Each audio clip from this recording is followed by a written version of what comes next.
তখন কি হবে? সরি টু সে, এখন আমার কি মনে হচ্ছে জানো, তোমাকে বিয়ে করাটা আমার জীবনের সব থেকে বড় ভুল। অদ্ভুত। আমি কি করলাম? আমার উপর তুমি কেন চেতেছো?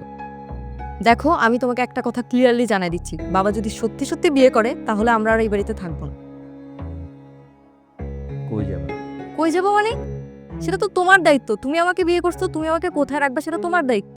তুমিই তো বলতা যে বাবা বিয়ে করলে করুক, আর এখন বলতে তো পাশে চলে যাবা। এটা কোনো কথা? তখন তো বুঝি নাই বাড়িতে যে বিয়ে নিয়ে এত নাটক হবে। তোমার বাবার কোচি মেয়ে লাগবে বিয়ে করার জন্য।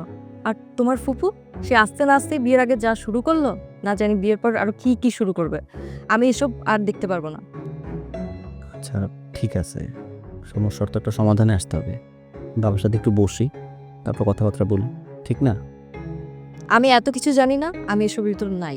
আমি আমার সিদ্ধান্ত জানা দিচ্ছি, সেটাই যাতে মাথায় থাকে। তুমি শুধু শুধু রাগ করতেছো।